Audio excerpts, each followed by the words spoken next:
Okey, boleh kita mulakan pengajian kita pada hari ini, boleh? Okey, baik, bismillahirrahmanirrahim. Alhamdulillah, alhamdulillah, alhamdulillah, wassalatu wassalamu ala Rasulillah wa ala alihi wa sahbihi wa man walah. Rabbi shrah li sadri wa yassir li amri wahlul 'uqdatam min lisani yafqahu qawli. Rabbi zidni ilman warzuqni fahman. Rabbi zidni ilman warzuqni fahman. Rabbi zidni ilman warzuqni fahman. Amin ya rabbal alamin. Bismillahirrahmanirrahim. Assalamualaikum warahmatullahi wabarakatuh.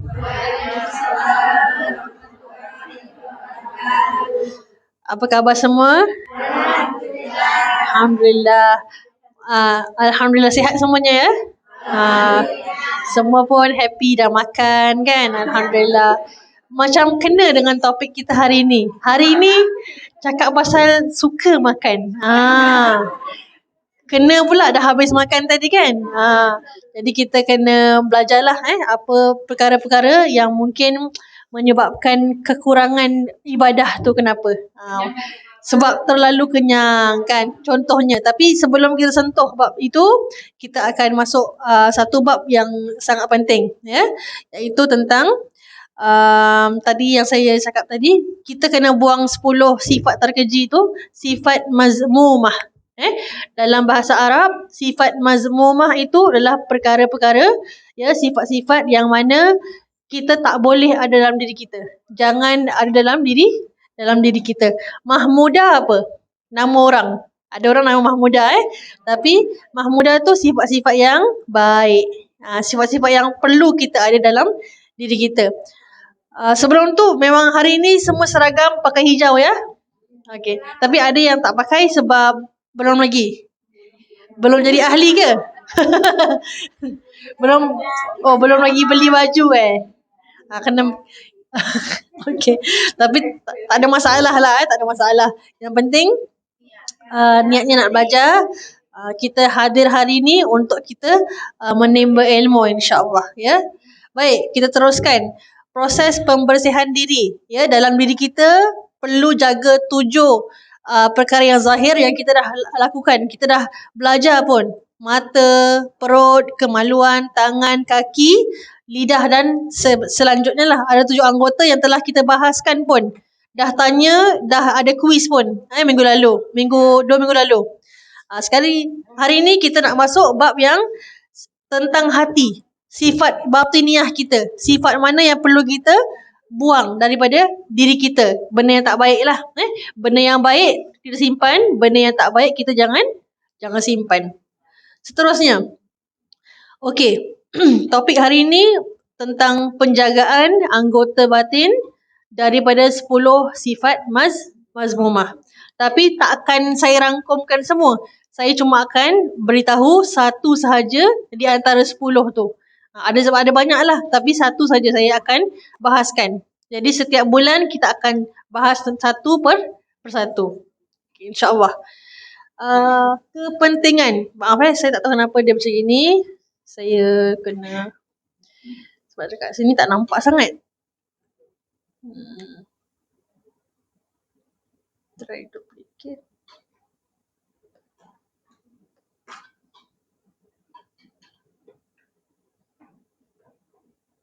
Nampak sini tak nampak pula. Okay, tak apa. Kepentingan menjaga hati ya, wajib di kalangan kita mukallaf. Kita semua mukallaf, bukan muallaf Muallaf tu orang yang baru masuk Islam. Mukallaf tu apa? Mukallaf tu apa? Kita lah orang yang dilahirkan dalam keluarga Islam, dibesarkan dalam keluarga Islam Jadi setiap daripada kita wajib, fardu ain, bukan fardu kifayah Ni fardu ain untuk kita menjaga hati kita, menyucikan hati kita daripada sifat-sifat yang tercela. Kenapa saya boldkan kat sini? Apa maksud akil baligh? Siapa boleh bilang? Apa maksud akil? Apa maksud baligh? Sudah dewasa, betul. Jadi lagi apa? Mukallaf yang boleh membezakan antara salah dan benar, betul. Jadi kita di setiap diri kita perlu menanam sifat ini, perlu untuk dalam diri kita, wajib untuk kita sentiasa memperbaharui hati kita.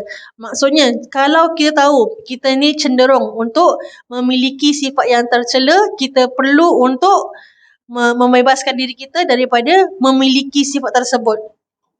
Tapi kita ni seringkali kita in denial, ataupun dalam bahasa Melayu kita ni apa tu? Maaf, menolak. Bukan menolak, kita tidak percaya diri kita ada sifat ni.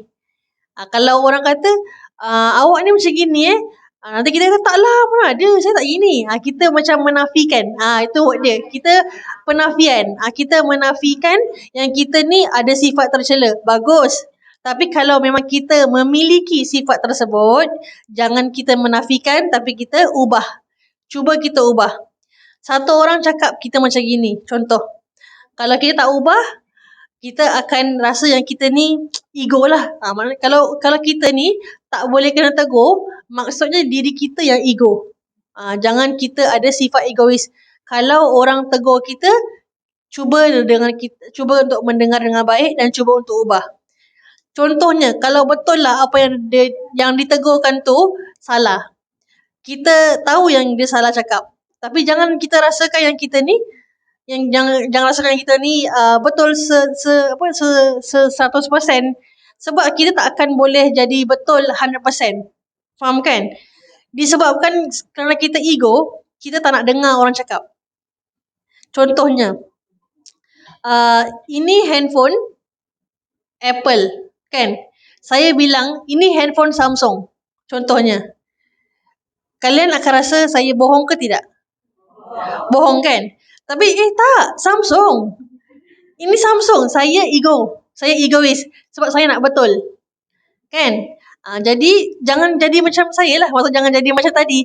Jangan kita ego kalau orang semua cakap ini handphone Apple kan, bukan Samsung. Jadi kita kena lihat diri kita apa yang salah. Kalau ramai antara kawan-kawan kita, ahli keluarga kita tegur kita benda yang sama, sikit-sikit benda yang sama, cuba kita cek dalam diri kita apa yang tak betul tu. Sebab orang tak akan tegur kalau kita tak buat benda yang salah. Betul tak? Tapi kita, sebab kita ni merasakan kita betul, kita merasakan kita ni besar kepala, jadi kita tak nak dengar cakap orang, kita rasa kita yang betul. Jadi betul. Jadi jangan kita merasakan yang kita ni selalu betul saja. Ada kalanya kita memang bukan tak betul lah, maksudnya ada kalanya kita rasa kita memang ada yang salah lah. Jadi kita perlu betulkan diri kita dulu. Sebelum kita menunjuk orang lain, betulkan diri kita dulu. Sebelum kita buka orang punya aib kita jaga dulu. Maksud di sini, jangan kita buka aib orang. Sebab Allah tidak akan kalau kita buka aib orang, Allah akan kirimkan orang-orang yang lain untuk buka aib kita.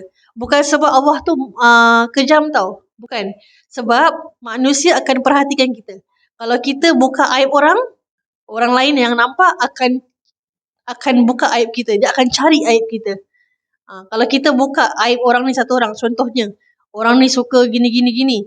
Kita suka buka aib orang kan, nanti orang lain, ada beberapa orang lain akan cari pasal tentang kita. Dia lagi teruk. Contohnya, dia cakap orang, dia lagi teruk. Jadi jangan kita buka aib orang lain, sebab takut nanti Allah akan bukakan aib kita. Ya?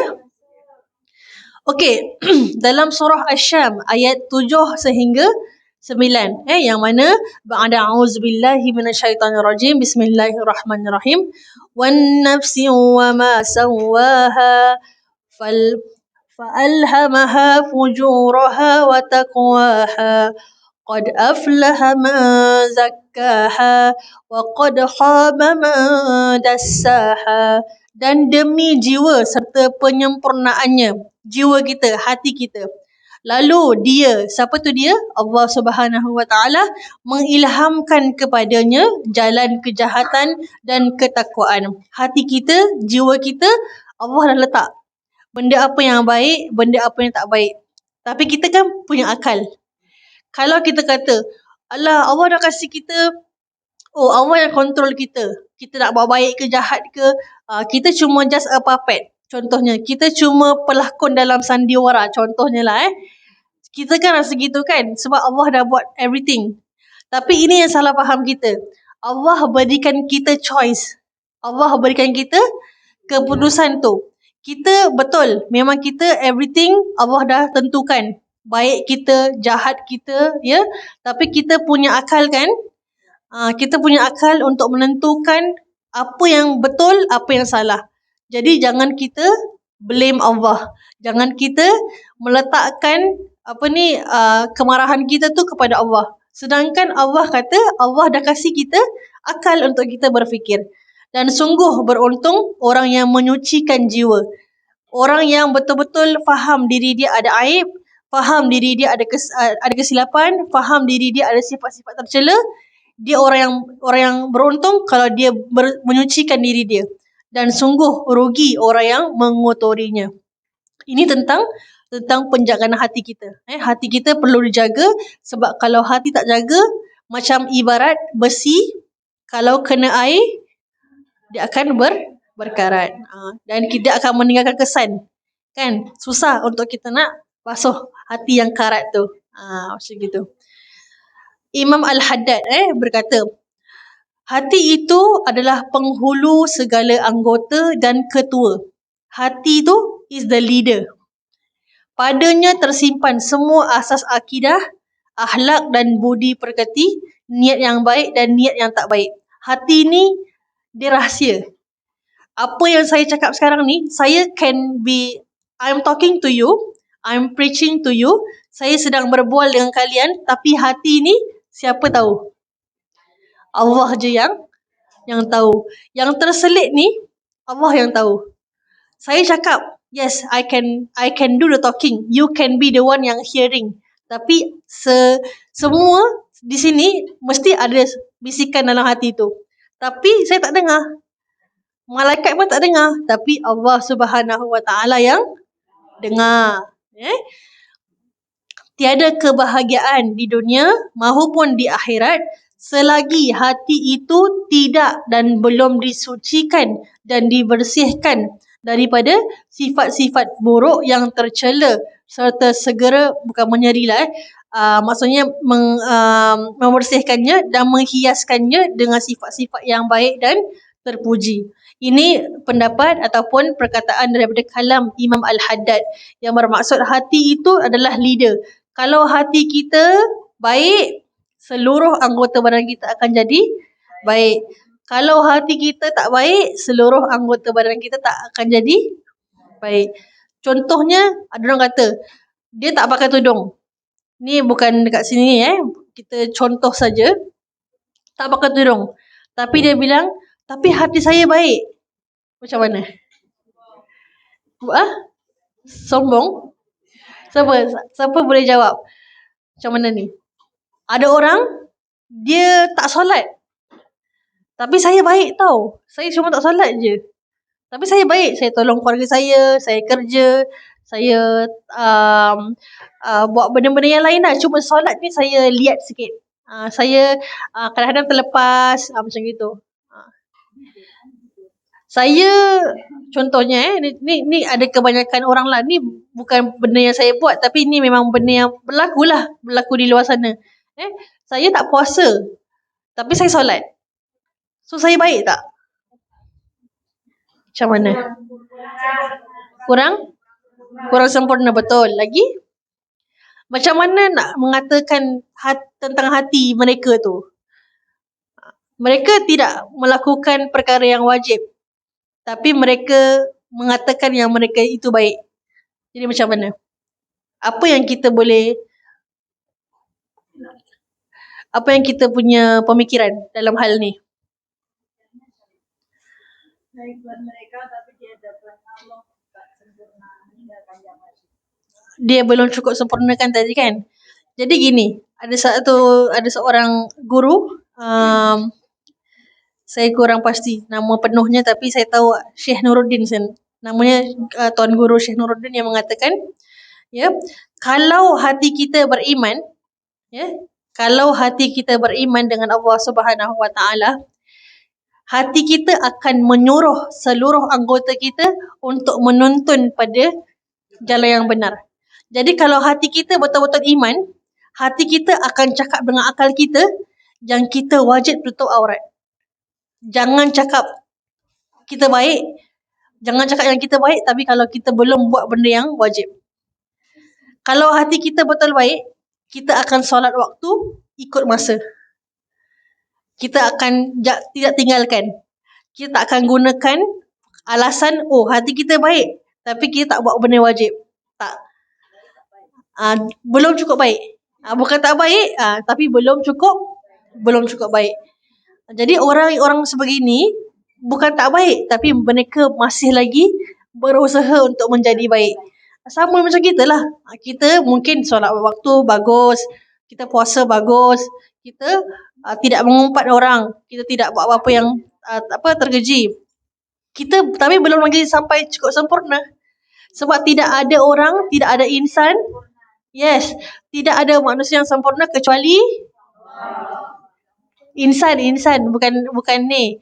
Tidak ada insan yang sempurna kecuali Nabi Muhammad sallallahu alaihi wasallam.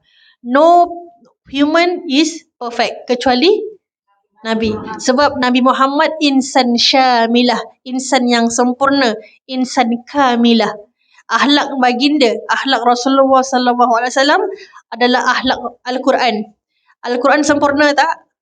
Sempurna. Siapa cakap Al-Quran tak sempurna, keimanan dia tu diragui Memang Allah tu memang the most sempurna. Tak ada, tapi Allah tu bukan makhluk. Allah kan bukan makhluk kan? Rasulullah makhluk. Rasulullah is a creation. Jadi Rasulullah dikatakan insan yang paling sempurna. Jadi kita ni perlu ikut role model kita, which is Rasulullah sallallahu alaihi wasallam. Ya.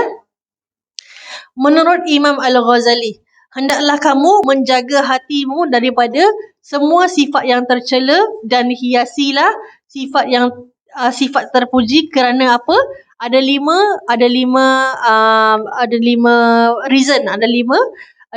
jawapan dia.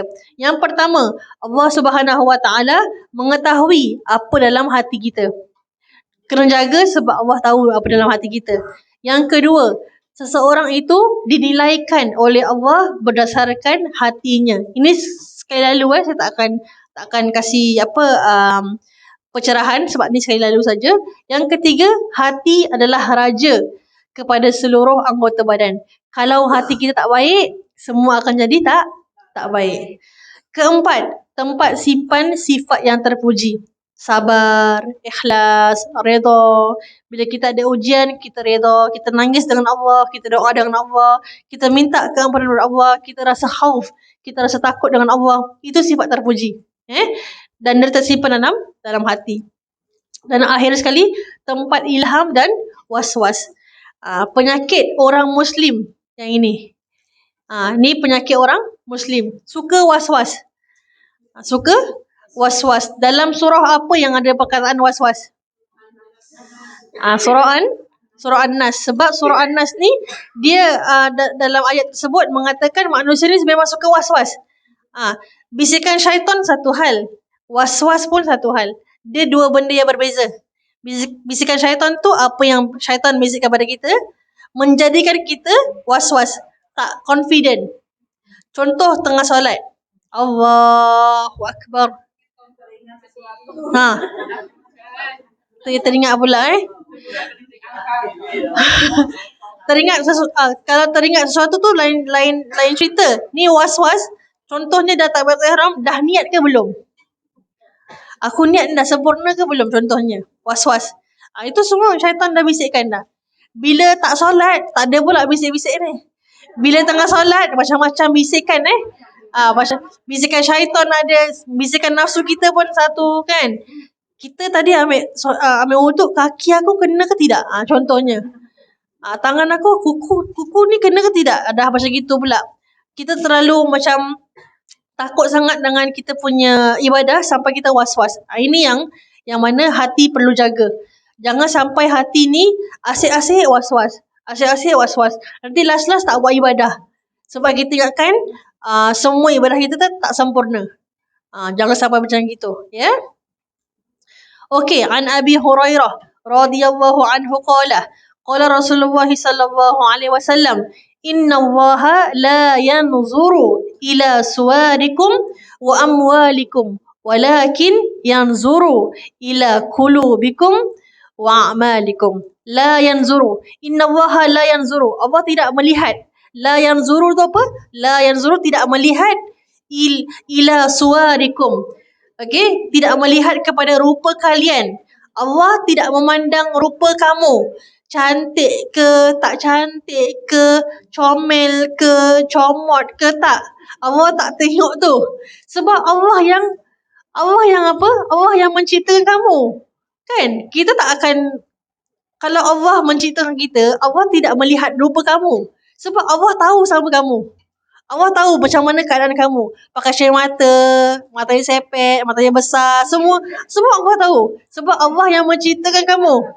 Tapi yang apa yang Allah nak tengok? Allah tengok hati kita. La yanzuru ila suwarikum. Allah tidak akan melihat suwarikum dan amwalikum dan duit. Kita punya harta banyak, berjuta-juta dalam bank. Okey, tapi itu bukan yang Allah nak, bukan jaminan. Sebab kalau gitu, kalau betul Allah lihat harta kita, contohnya, means presiden paling kaya lah yang masuk syurga. Fir'aun lah yang paling beriman. Qarun lah yang paling beriman. Tapi sedangkan mereka lah manusia yang paling binasa. Mereka lah manusia yang paling awal masuk neraka. Kerana harta mereka membinasakan mereka. Contohnya, tidak memandang rupa. Kalau gitu orang paling handsome je masuk syurga. Orang paling cantik je masuk syurga. Habis orang yang tak cantik, macam mana? Contohnya. Nanti kita kata tak fair pula kan. Sebab tu Allah kata apa? La yanzuru ila suwarikum wa amwalikum. Tidak memandang harta. Tidak pandang rupa. Macam gitu. Tetapi yanzuru ila qulubikum wa a'malikum. Allah memandang takwa dalam hati kita. Takutnya kita kepada Allah dan amwalikum, dan amalan-amalan kita. Sebab tu kalau kita pergi haji, kalau kita pergi umrah, kita disuruh, kalau lelaki kena pakai ihram, kan? Kena pakai kain ihram putih.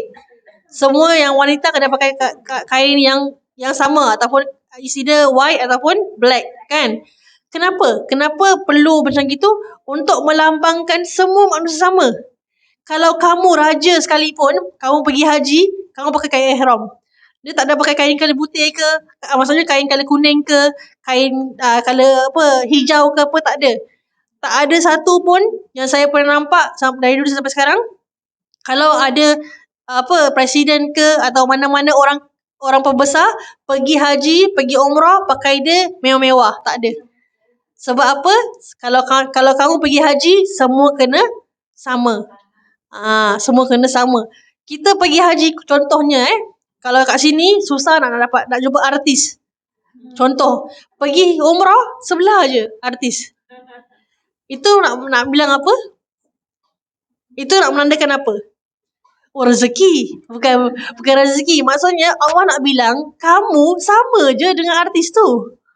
Kan, di mata Allah kamu sama. Macam itulah. Contoh pergi haji. Dekat sebelah kamu dapat solat dengan raja, mungkin. Kamu di mata Allah, kamu raja sama. Kamu adalah hamba. Bukan status, bukan kekayaan yang Allah nak lihat, bukan. Tapi amalan kamu, takwa kamu kepada Allah. Itu yang Allah akan timbangkan. So bila nanti dekat yaumil qiyamah, di hari akhirat, yang mana Allah akan panggil nama kita, Allah akan letakkan amalan kita dekat timbangan al-mizan, kan? Dosa, pahala. Amalan kita yang Allah akan lihat. Bukan dia tengok siapa paling handsome, okey. Siapa yang rasa diri dia cantik, pergi sebelah kiri, contohnya. Kalau gitu kita pergi sebelah kiri, kan? Kita perasan kita cantik lah, contohnya. So macam kena gitulah. So Allah dah bilang dalam apa? Allah dah bilang, dah beritahu yang Allah tidak memandang. La yanzuru ila suwarikum wa amwalikum. Tidak memandang harta dan rupa. Kita pun okey tak tu? Okey. Okey. Jadi Allah tidak memandang harta dan rupa. Allah pandang hati kita. Kalau hati kita hati yang mulia, hati kita memiliki iman yang baik, Allah pandang tu. Sebab tu doa banyak-banyak. Bila kita doa, jangan kita doa, ya Allah kasihkanlah aku rezeki yang luas. Kita doa selalu minta rezeki je. Kan? Minta rezeki luas, minta rezeki banyak, minta kaya. Itu je yang kita minta. Tapi jarang kita minta hati yang bertakwa.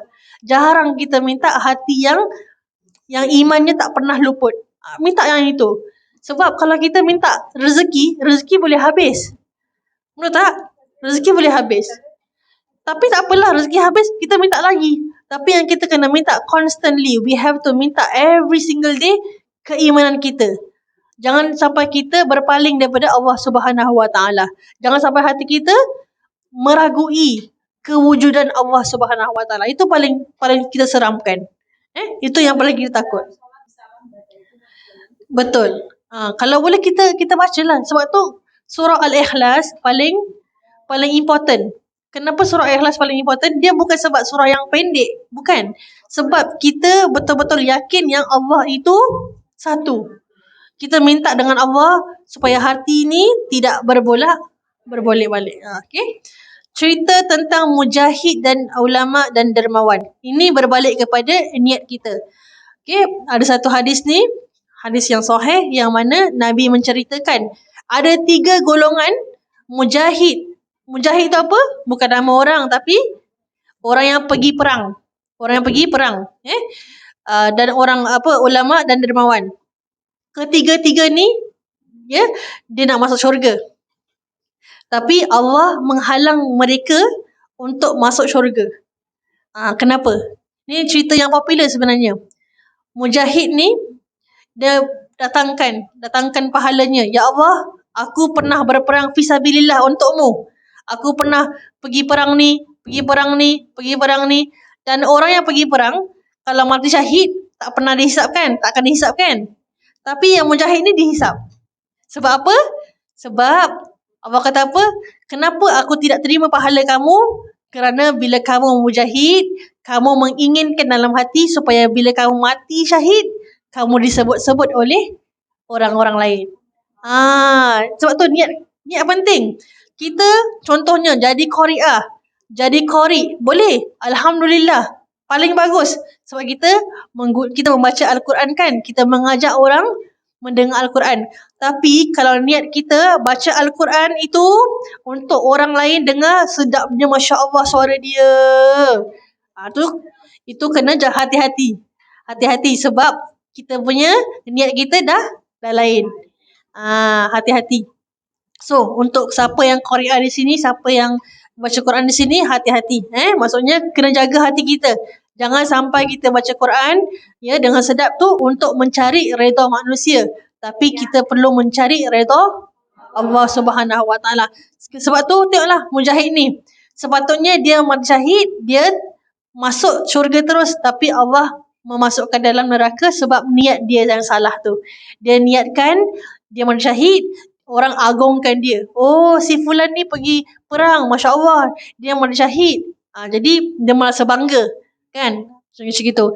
Kenapa ulama pun dimasukkan dalam api neraka? Ada golongan ulama yang mana ulama su', ulama yang mana dia tidak baik. Ulama yang tidak baik. Ulama apa? Bila dia preaching, contohnya bila dia mengajar, tapi dia sendiri dalam hati ada hati yang tak baik. Sebab tu kena hati-hati. Contohnya seperti inilah diri saya dan juga para asatizah dekat Singapura ni, kita selalu kena ingatkan diri kita sendiri, selalu untuk berdoa supaya tidak cakap benda yang tak betul. Ataupun jangan sampaikan perkara tapi hati kita tak baik. Ni ulama maksud lah. Ulama maksud. Maksudnya kita cuma nak preaching, kita nak berdakwah, cuma nak orang agung-agung kita je. Maksudnya, ustazah ni baguslah semua ni. Ustaz ni paling popular semua gitu. Bagus kalau kita popular. Bagus kalau kita dipandang baik dengan masyarakat. Tapi kita punya niat tu perlu jaga juga. Kalau kita popular, Alhamdulillah, Allah kasih kita rezeki. Kalau kita tak popular pun Alhamdulillah, sebab Allah jaga kita daripada hati kita ni jadi tak baik. Mungkin Allah jaga kita. Kenapa kita tak jadi apa yang kita nak? Sebab Allah nak jaga kita daripada perkara-perkara yang tak baik. Okay. Dermawan. Siapa kata dermawan masuk neraka? Kat sini. Kenapa dermawan ni masuk neraka? Contohnya.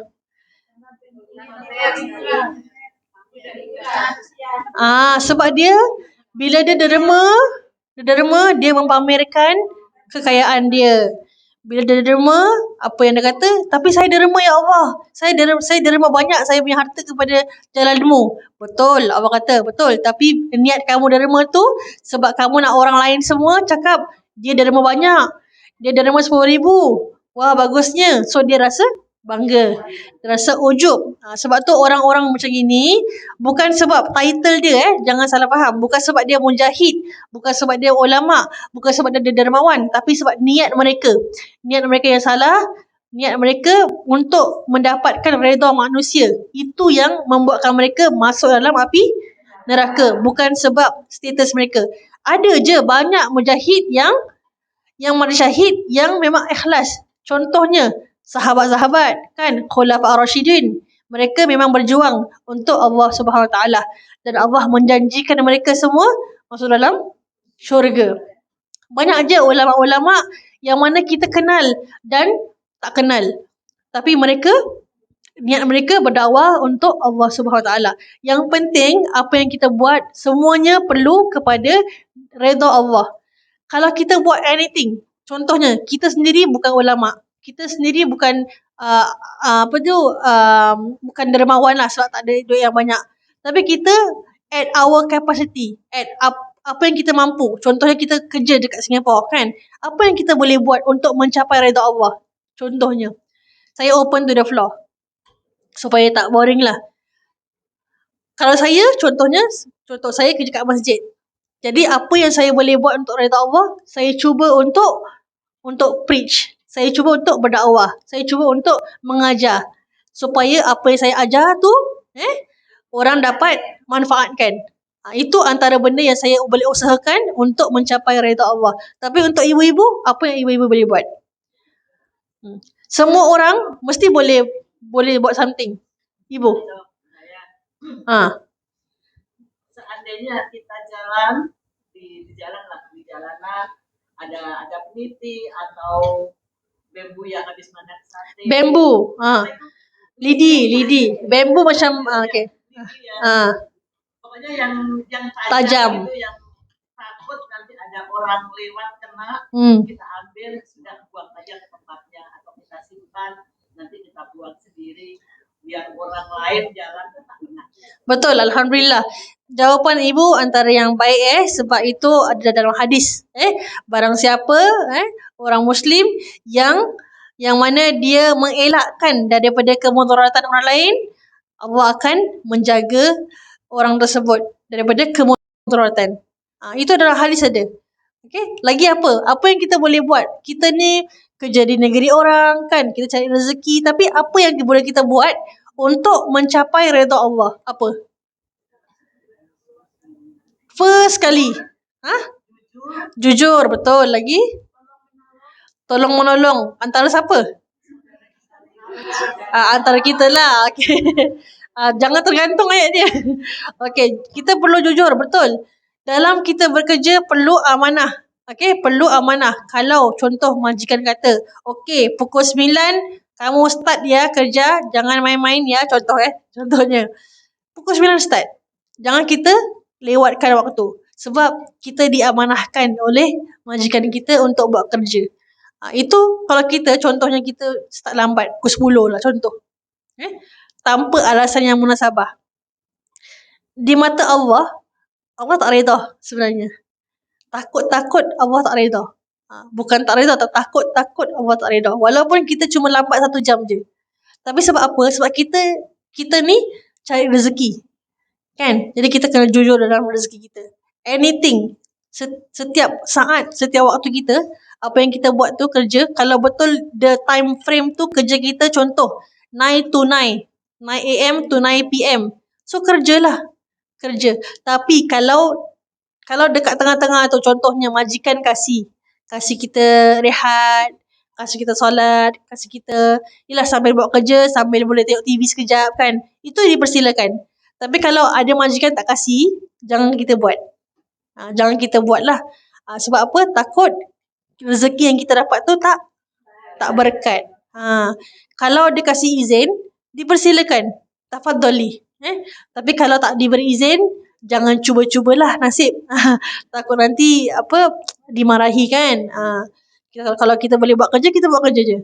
Tapi nanti lepas dah habis kerja, kita boleh tengok TV ataupun kita boleh baring-baring sekejap kan.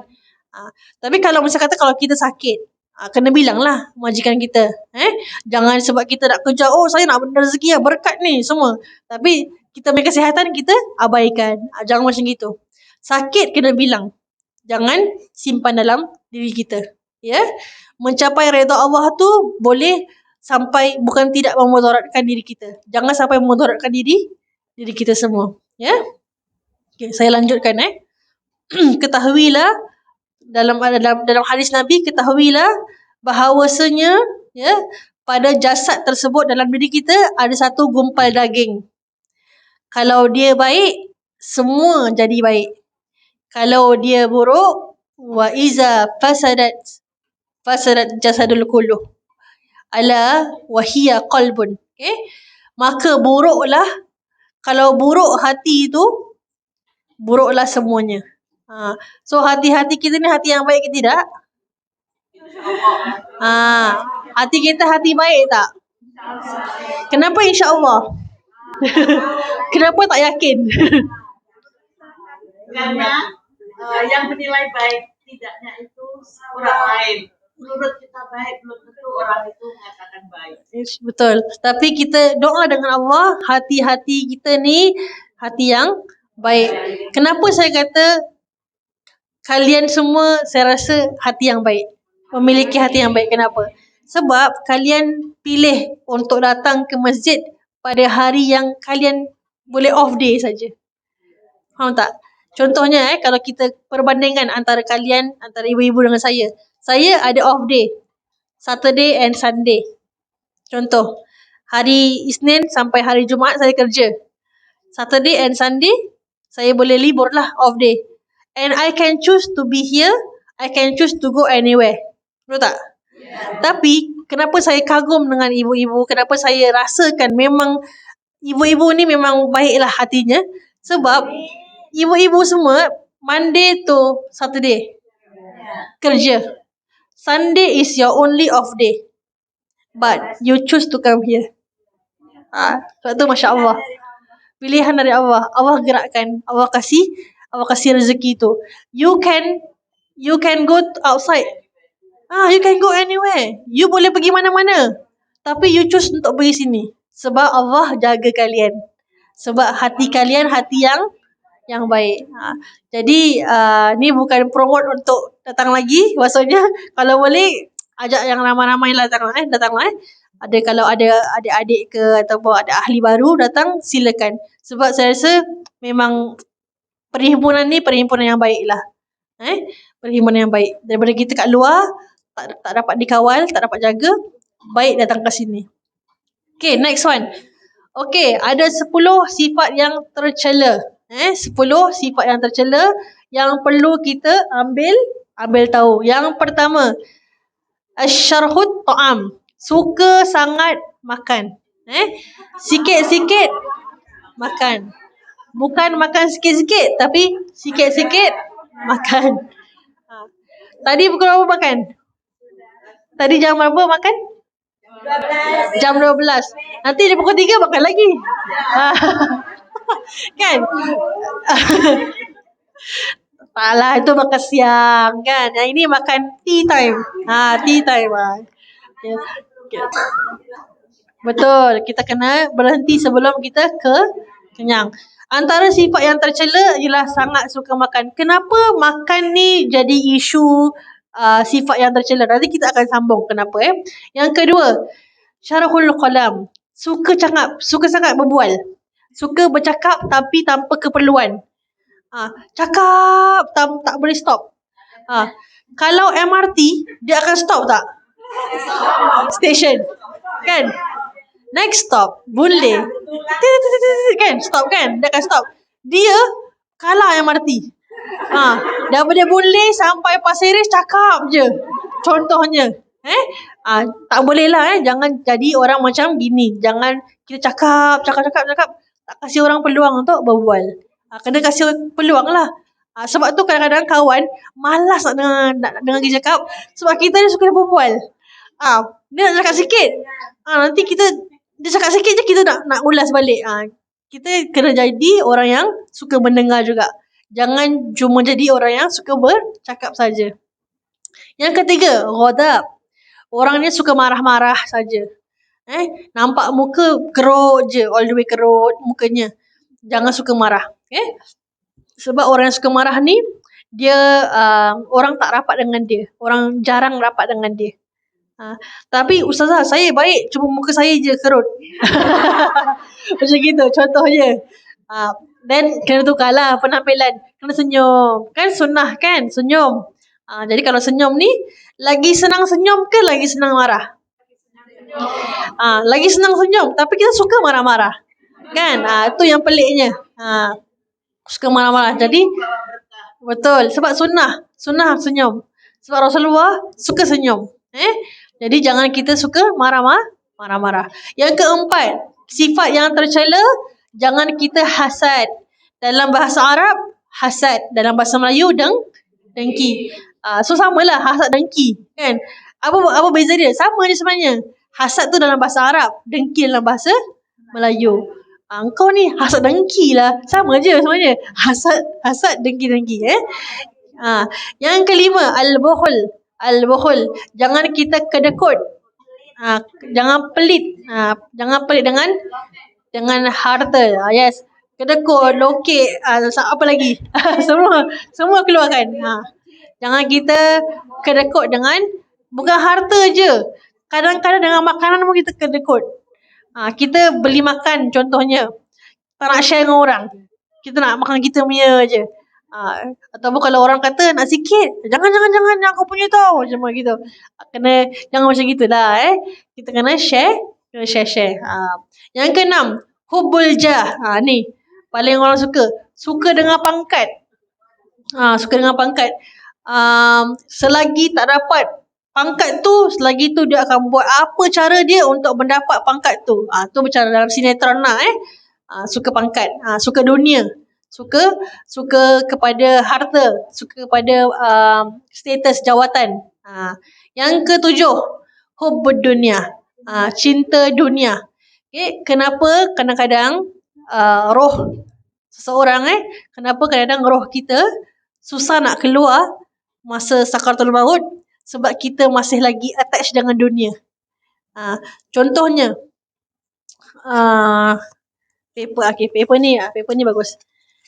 Ni ada glue kan? Contohnya macam inilah. Contohnya kita macam gini. Kita ada glue kat sini. Kita gluekan diri kita dengan dunia. Kita attach. Jadi bila dunia nak tarik daripada kita akan susah nak buka. Macam itu dengan roh kita. Bila roh kita dah attach dengan kita punya jasad, roh kita terlalu attach dengan dunia, susah malaikat nak tarik. Sebab tu orang yang beriman, orang yang betul-betul tak cinta dunia, dia memang cinta akhirat, senang je dia nak tarik. Sebab pada dia dunia tu dunia. Tapi untuk orang-orang yang suka cinta dunia ni, susah. Bila nak tarik tu, dia kena rentap. Sebab tu kadang-kadang, bila orang meninggal, matanya tak tutup. Terbeliak. Kan? Kadang-kadang. Sebab dia melihat roh dia naik. Dia tidak bersedia untuk melepaskan rohnya. Maksudnya bukan semua macam itu Jangan salah faham. Nanti kita pergi hospital pula, ini cinta dunia. Jangan gitu pula orang. Jangan kita pergi tahlil, kita tengok orang ini cinta dunia ni. Bukan macam gitu. Maksudnya kadang-kadang sebab rohnya susah nak keluar. Roh susah nak keluar. Jadi sebab apa? Can be susah nak keluar tu sebab roh dia lah. Can be sebab dia cinta dunia. Roh tu bila kita dalam badan kita, susah nak keluarkan. Badan kita is just a vessel. Contohnya roh kita macam air ni. Air, roh kita tak ada shape. Faham tak? Roh kita is shapeless. So air ni shapeless. Air masuk dalam botol. Botol ni kita punya jasad. So bila kita nak keluarkan daripada botol ni kan senang patutnya. Sepatutnya kalau kita tuang, senang kan? Tapi sebab kita terlalu attach dengan botol ni ataupun dengan diri kita, jasad kita, dengan dunia, susah kita nak keluarkan daripada badan kita. Jadi hati-hati. Jangan sampai roh kita bila kita meninggal dunia nanti, jangan sampai kita sakarat tu susah sebab kita punya roh tak nak keluar daripada badan kita. Okay. Yang ke-8, takabbur. Jangan kita sombong. Sebab tidak ada ahli syurga yang sombong. Tidak ada orang yang sombong boleh masuk dalam syurga. Satu small pieces pun tak boleh masuk. Sebab tu iblis dihalau keluar sebab dia sombong. Dia kata apa? Aku lagi bagus daripada Nabi Adam. Aku api. Dia tanah je. Sebab dia sombong, Allah suruh dia keluar. Itu pun dia hasad. Bila dia sombong, dia hasad dengki. Kan? Dia dengki sebab apa? Oh, Nabi Adam boleh tinggal dekat dalam syurga. Ada hasad dengki. So, dia bisikkan suruh Nabi Adam makan buah khuldi. Inilah sebab hasad dengki, sebab takabur, sebab dia suka pangkat. Dia rasa dia paling bagus, kan? Ni semua sifat-sifat yang ada dalam iblis. Ni semua ni. So jangan kita ambil sifat-sifat ni. Ni semua sifat-sifat yang tak baik. Cermin diri kita. Yang ke-9, kita ujub, kita kagum dengan diri kita. Jangan sampai kita kagum dengan diri kita sendiri. Contohnya kalau orang puji kita, wah, awak baca Quran hebatlah, sedap suara awak. Oh, saya memang hebat. Macam gitu. Tapi kadang-kadang kita rasa macam gitu, kan? Kita rasa macam taklah, saya biasa-biasa je. Tapi dalam hati alhamdulillah, macam gitu. Kan? Contohnya gitu. So ujub ni dia perkara yang sangat halus. Dia halus. Contohnya kalau kita derma ke apa kan? Orang nampak kita derma, orang ni derma $10,000 kat masjid ni, alhamdulillah bagus gitu semua. Kita rasa taklah, alhamdulillah ni semua rezeki dari Allah, kan. Biasalah kita akan jadi tawaduk, kita akan jadi humble. Tapi dalam hati kita kena betul-betul tangkis ataupun kita kena betul-betul train our heart untuk jangan biasa dengan pujian. Bila kita dah biasa dengan pujian, bila orang tak puji kita rasa macam sesuatu. Itu maksudnya kita dah inilah. Itu dah tandanya kita ni ujub. Sebab kita buat benda untuk orang tengok kita, which is riak. Suka menunjuk-nunjuk, kan? Kalau kita suka menunjuk-nunjuk, contohnya kita ni dekat rumah tak pernah solat sunnah. Contohnya jarang solat duha, contohnya. Tapi dekat masjid, ada ramai orang. Okay, Allahuakbar. Solat duha. Lepas tu dah bagi salam, Assalamualaikum semua. Kawan nak salam, sabar, tengah nak zikir. Zikir pula, kan? So maksudnya gini, kalau kita buat depan orang, maknanya kita riak. Tapi kalau kita buat dekat belakang orang, itu baru betul. Bila kita buat amal tu, jangan kita buat sebab ada orang dekat sekeliling kita. When we are with ourselves dekat rumah, bila kita sendiri, that is kita punya true self. So cuba bayangkan diri kita semua ni sekarang ni, bila kita kat rumah sendiri, apa yang kita buat? Kita buat amal ke atau kita buat maksiat? Janganlah answer. Itu sendirilah. Maksudnya bila kita buat banyak amal, bila kita sendiri berbanding dengan kita dekat orang ramai, itu menandakan kita at the right track. means kita betul-betul beramal sebab kita amal untuk Allah SWT. Tapi kalau kita lebih banyak beramal depan orang daripada kita beramal dengan sendiri-sendiri, kena hati-hati. Hati-hati. Tapi untuk beginners, untuk orang yang beginners, dibolehkan untuk buat depan orang, tak apa, it's okay. Contohnya, dia tak suka solat sunnah atau jarang solat sunat, tapi dengan kawan-kawan dia jadi rajin, kan? Itu boleh. Untuk train diri dia jadi rajin, boleh. Contoh, dia tak suka derma ataupun dia paling pelik nak derma, tapi sebab kawan-kawan dia derma, dia terasa nak derma kan depan orang. It's okay. Sebab niat tu Allah yang tahu, bukan kawan-kawan tahu. Bukan kita pun kadang-kadang niat kita boleh berubah. Kan? Contohnya kita nak niat kita nak derma tu untuk Allah. Tapi kadang-kadang bila dah masuk dalam tin tu, tabung tu, tiba-tiba hati kita dah tukar. Wah, bagusnya aku derma ni hari ni banyak ni. Tiba-tiba tukar. That's why hati ni very fast. Sesaat boleh tukar. Kita niat mungkin datang sini nak belajar. Kan? Bila sampai sini, kita berbual dengan kawan kita pula. Dah niat lain kan? Sebab tu niat kena selalu perbaharui. Every moment, every time kena perbaharui. That's why wajib untuk kita bila solat kena niat. Sebab apa? Sebab niat tu perbaharui kita punya amal. Ya? Okay, lagi sikit ni, insya-Allah. Ni baru nak masuk ni. Tadi kita cuma cakap pasal 10 ni. 10 pasal hati, pasal 10 sifat tercela. Kita baru nak masuk yang the first one. Okay? Sifat tercela yang perlu dijauhkan. Sangat suka makan. Sangat suka makan. Pukul 12 dah makan, pukul 3 makan. Balik nanti pukul 6 makan. Pukul 6 makan, pukul 9 makan. InsyaAllah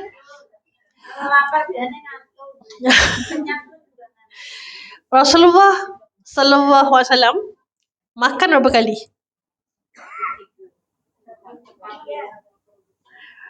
Ni kuis yang saya just throw. Rasulullah sallam makan berapa kali? Satu hari berapa kali makan? Satu kali. Okay, lagi? 3 kali. Okay, lagi? 2 kali. Okay. Kadang-kadang ni dalam Syama'il ada, dalam hadis pun ada. Kadang-kadang Rasulullah makan 1 kali. Kadang-kadang Rasulullah makan 2 kali. Kadang-kadang Rasulullah tak makan. Bukan sebab puasa je, sebab tak ada makanan. Okay. Pernah diriwayatkan Rasulullah dah habis solat dekat masjid, Rasulullah balik ke rumah, jumpa dengan Sayyidatina Aisyah. Rasulullah tanyalah, wahai Aisyah, ada tak makanan kat rumah? Aisyah kata apa? Wahai Rasulullah, hari ni tak ada makanan. Tak ada benda yang aku boleh masak sebab tak ada makanan. So Rasulullah buat apa? Rasulullah kata, it's okay. Bukan maksudnya Rasulullah kata it's okay. Apa? Maksudnya ginilah, tak mengapa, aku akan puasa je hari ni. Aku akan puasa je hari ni. Kalau zaman sekarang, kita bayangkan suami kita lah. Contohnya, tak payah jauh-jauh. Suami kita, contohnya kalau ada yang ada suami, ada yang ada suami, ataupun mungkin majikan lah, tapi majikan kena buat, bukan sebab ni. Suami lah, kita bayangkan suami kita. Dia dah penat balik kerja, sekali tak ada makanan. Apa yang suami buat? Suami akan mengamuk. Aku dah kasih duit, asal tak makan, tak masak apa semua kan. Itu isu yang lain lah. Jadi kita kena, jadi sifat-sifat suami ni, seorang suami ni, dia perlu sebenarnya contohi bagaimana sifat Rasulullah. Sebab Rasulullah, kalau tak ada makan pun Rasulullah akan puasa. Dia tak akan melenting. Rasulullah tak akan marah. Rasulullah punya orang tak akan pernah marah benda yang dunia. Benda personal Rasulullah tak pernah marah. Rasulullah cuma akan marah benda pasal akhirat je. Benda agama je. Benda yang langgar syarak Rasulullah akan marah. Tapi kalau benda-benda personal, tak ada makan ke, tempat tinggal mungkin tak besar ke, ataupun orang buat something kat dia, Rasulullah tak pernah marah. Itu contoh Rasulullah yang sangat sempurna. Kalau kita, orang cakap sikit kita dah melenting lah, kan. Tak ada makan pun kita melenting, kan. Apa tidak aja makan tiap 3 jam. Sebab tu boleh melenting. Kan, tak ada makan lah. Tak ada sugar lah orang kata. So tak boleh gitu. We have to train ourselves to eat less. Okay. Makanan ataupun suka makan ni adalah penyebab kejahatan yang paling awal. Kenapa? Sebab sifat berlebihan dalam kita makan, ya, satu hal yang sangat tidak dianjurkan oleh syariat. Okay? Allah Subhanahu Wa Taala berfirman. Sebelum saya baca yang ini, saya baca satu ayat Quran, surah Al-Baqarah, di mana Allah Subhanahu Wa Taala berfirman, ya ayyuhallazina amanu kulu ma tayyibati ma razaqnakum. Ya ayyuhallazina amanu kulu ma tayyibati ma razaqnakum. Wahai orang-orang yang beriman, makanlah kamu ma tayyibati razaqnakum. Apa yang telah aku berikan rezeki yang baik kepada kamu. Allah kata boleh makan.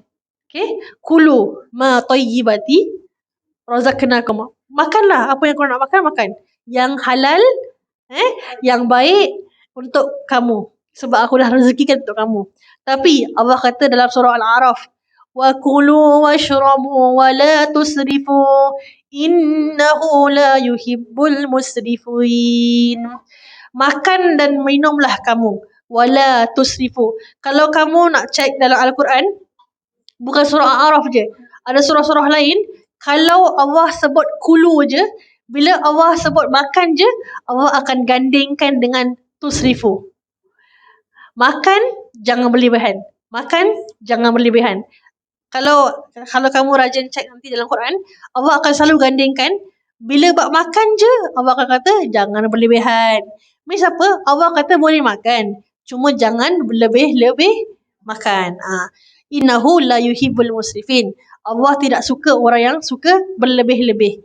So in English kita kata makan moderately. Kan? Makan moderately. That's why Rasulullah dia makan sikit je, tak makan banyak. So kalau kita dah terbiasa makan banyak, bila tak ada makanan kita akan mengamuk. Kita akan cranky. Kita akan marah-marah, kan. So orang kalau nampak kita marah, kenapa ni? Oh, mesti belum makan dengannya. Kan? Sebab lapar. Tapi kalau kita dah biasa berpuasa, dah biasa kita kurang makan, kita tak akan marah-marah lah. Next, ni. This is bukan health promotion board, tapi ini Islam punya health promotion board. Islam punya diet. How diet yang paling baik? Macam gini. Rasulullah SAW bersabda, tidaklah ada satu tempat yang buruk diisi oleh anak Adam daripada dia mengisi perutnya. Jadi perut kita, contoh ni perut tak ada benda yang anak Adam isi yang paling buruk kecuali perut kita ni paling banyak benda lah yang buruk. Kalau kita sakit, contohnya kita sakit darah tinggi, sakit kencing manis, sakit apa-apalah. Kalau kita jaga perut kita, kalau kita jaga kita punya pemakanan, yang lain semua akan baik. Makanan yang paling teruk sebenarnya. Kenapa manusia ni paling banyak penyakit? Sebab makanan kita yang banyak penyakit. Kita banyak makan benda yang teruk-teruk lah. Sebab tu kena makan sekadarnya, sikit-sikit je. Cukuplah bagi anak Adam, ya, memakan beberapa suapan untuk menegakkan ponggongnya atau tulang belakang. Kalau kita makan sikit, kalau kita makan sikit sangat, nanti takut tulang kita tak tegak. Tapi kalau kita makan just nice, kita akan dapat tulang yang tegak, kita akan dapat badan yang ramping lah. Gitu. Okay. Dalam Syama'il Muhammadiyah, perut Rasulullah tu, macam mana nak cakap, kita punya perut, kan, Rasulullah ni, bila Rasulullah mandi, dalam Syama'il, dalam Syama'il ada, bukan saya buat-buat.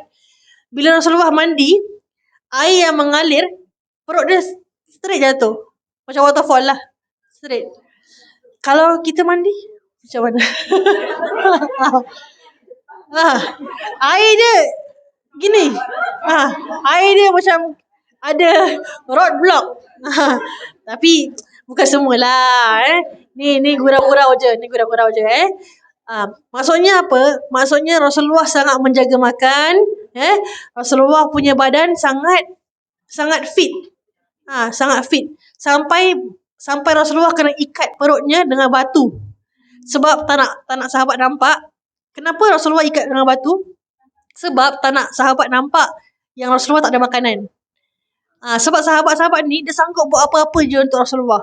Nampak Rasulullah susah je, diorang akan keluarkan harta diorang. Walaupun diorang tak ada harta. Diorang akan cari everything untuk bantu Rasulullah. So Rasulullah tak nak susahkan diorang. So Rasulullah ikat perut dengan batu yang kecil-kecil. Kan? Batu. So that nampak macam, ada isi lah. Perut tu ada isi. Ada isi. Itu adab. Adab dengan sahabat. Adab dengan orang. Rasulullah sangat prihatin dengan sahabat. Tak nak sahabat susahkan diri, cari makan, sembelihkan kambing ke apa untuk Rasulullah, just because Rasulullah belum makan. Macam itu punya tahap menjaga hati orang, macam itu. Namun, jika ia harus melebihinya, maka hendaklah sepertiga perutnya diisi untuk makanan, sepertiga diisi dengan minuman, sepertiga lagi untuk bernafas pun boleh. Maksudnya gini, kalau kita nak makan, beberapa suapan pun dah kenyang sebenarnya. Bila kita puasa, kita makan banyak kan sikit? Sikit kan? Kadang-kadang kurma, bubur sikit, air pun dah okey, kan? Kenapa bila puasa boleh, tapi luar puasa tak boleh? Kenapa? Pelik lah. So bila puasa je, bila hari raya kurus sikit. Lepas hari raya dah gemuk sikit. Sebab kita yang perut ni, our stomach can expand. Tahu kan? Perut kita boleh expand. That's why kalau kita dah biasa makan sikit, kita nak makan banyak, nanti kita rasa macam mual. Betul tak? Kita rasa macam susah nak masukkan. Because kita punya badan dah decrease lah. Tapi kalau kita train ourselves, makan banyak. Bila kita tak makan banyak, kita punya perut akan rasa kosong. Sebab tu asyik nak makan. So we have to train ourselves. Kena latih diri, jangan makan banyak-banyak. Kalau perlu untuk makan banyak sekalipun, kalau perlu untuk makan lebih dari sesuap, kena ikut yang ini. 1/3. Semua kena ikut 1/3. So dalam diri kita, 1/3 of ourselves diisi dengan makanan. 1/3 of ourselves diisi dengan minuman. Then 1/3 of ourselves kasih kita bernafas lah. Kalau kita makan dan minum saja, macam mana nak nafas? Tak ada udara nak nafas. Sikit-sikit yang kita ambil nafas tu, itu yang kita makan. Tak boleh. Kita sumbat dengan makanan. Tak boleh. Perlu. Itu yang buat kita punya perut boncit. Kan? Itu yang buat perut kita tak ada ruang untuk nafas. Macam mana orang boleh jadi asma? That's why orang asma, kan, orang yang ada asma dalam bahasa Melayu apa? Asma. Orang asma tak boleh makan banyak. Kalau dia makan banyak, dia akan tak ada nafas. And bahaya tau untuk orang asma. Jangan makan banyak. Jangan minum air banyak sangat. Because bahaya untuk dia. Dia actually orang yang kekurangan nafas. So jangan dia isi banyak dengan makanan, minuman. Okay, saya rasa kita akan stop dulu. Sebab dah pukul 3. Nanti kita akan sambung. Tapi kita last kali yang ini. Penyebab kejahatan yang paling awal. Okay, kalau kita banyak makan, kita akan tak terkawal nafsu kita dan kita akan senang untuk bermaksiat. Ini paling important. Paling important. Banyak makan akan buat kita punya nafsu tak terkawal. Bila nafsu tak terkawal, kita akan senang untuk bermaksiat. Jadi untuk tidak bermaksiat, perlu untuk kawal nafsu. Untuk kawal nafsu, perlu untuk kurangkan makanan. Macam itu je. As easy as that. Tapi tak senang lah. Kan? Sebab apa? Lepas ni nak makan lagi. Kan? Tak senang. Tak senang. Okay. Sebaiknya makanan yang kita ada kita kena share. Sebaik-baiknya apa yang kita makan kita kena share. Sebab satu orang punya makanan actually boleh makan 3 orang. Kalau konteks sekarang ni. Kan kita beli kat luar ke kan. Satu yang tadi kita makan nasi ke apa, satu orang makan actually boleh makan 3 orang. Atau 2 orang lah paling-paling. Tapi kita tak kan. Aku punya. So Rasulullah kalau makan, dia makan sikit-sikit. Rasulullah makan sikit-sikit. Tak, bukan kita sikit-sikit makan. Terbalik. Okay, kita akan sambung bab ini pada bulan depan insya-Allah. Boleh? Okay, ada soalan tak? Tak ada soalan Saya harap tak ada soalan. Saya harap benda ni sebenarnya senang-senang sajalah. Yang saya sampaikan ni pun senang-senang saja. Boleh Okey, kita ada permintaan di sini sebab kita nak doakan untuk orang untuk seorang. Selain tu saya pun nak doakan juga kepada semua di sini yang hadir kepada mungkin terutama sekali kepada Ibu Boni yang mungkin menyambut kelahirannya ataupun mungkin ada orang lain juga yang menyambut kelahirannya tapi saya tak tahu siapa. Kita doakan semuanya di sini. Boleh? Okey. Sama-sama insya-Allah. Belum lagi doa lagi. Belum lagi doa. Okey, kita doa dulu boleh? Kita doakan, kita mulakan doa kita dengan kita beristighfar kepada Allah. Astaghfirullahalazim. Astaghfirullahalazim. Astaghfirullahalazim. Kita mulakan dengan membaca suratul Fatihah. Ala hazihinnya wa ala kulli niyatis salihah. Al-Fatihah. أعوذ بالله من الشيطان الرجيم بسم الله الرحمن الرحيم الحمد لله رب العالمين الرحمن الرحيم مالك يوم الدين إياك نعبد وإياك نستعين اهدنا الصراط المستقيم صراط الذين أنعمت عليهم غير المغضوب عليهم ولا الضالين آمين. الفاتحة خصوصا إلى Sunarto bin Madrasidi.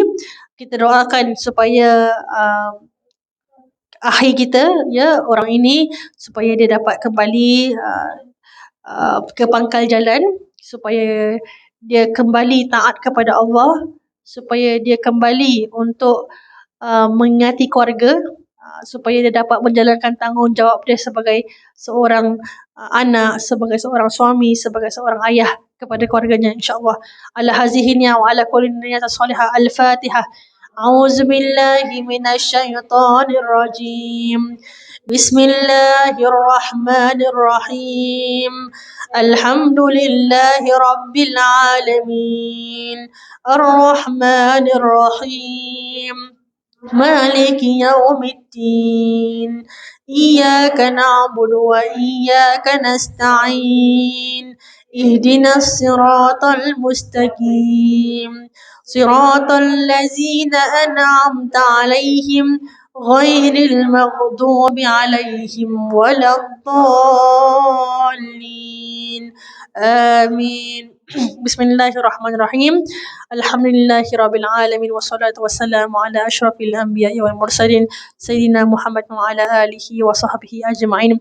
اللهم إنا نسألك السلامة في الدين والعافية في الجسد وزيادة في العلم وبركة في الرزق وتوبة قبل الموت ورحمة عند الموت ومغفرة بعد الموت.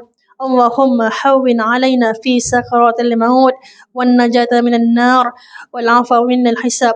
ربنا لا تزغ قلوبنا بعد إذ هديتنا وهب لنا من لدنك رحمة إنك أنت الوهاب ربنا آتنا في الدنيا حسنة وفي الآخرة حسنة وقنا عذاب النار. Ya Allah, ya Tuhan kami, Engkau panjangkanlah umur kami, Engkau sehatkanlah badan kami, Engkau berikanlah kami rezeki, Engkau luaskanlah rezeki kami, Engkau dekatkanlah kami dengan kebaikan, dan Engkau jauhkanlah kami daripada segala keburukan. Sekiranya di antara kami yang sakit, Engkau sembuhkanlah kami. Sekiranya di antara kami mempunyai hutang yang banyak, Engkau lunaskanlah hutang-hutang kami. Ya Allah, yang Tuhan kami, Kau kabulkanlah, Kau kabulkanlah hasrat kami, Kau kabulkanlah setiap niat-niat yang baik dalam hati kami. Semoga kami semua dapat berjumpa di dalam syurga-Mu insya-Allah. Amin amin ya rabbal alamin. Rabbana atina fid dunya hasanah wa fil akhirati hasanatan wa qina azaban nar. Wa sallallahu ala sayidina Muhammad wa ala alihi wa sahbihi wa sallam. Walhamdulillahi rabbil alamin.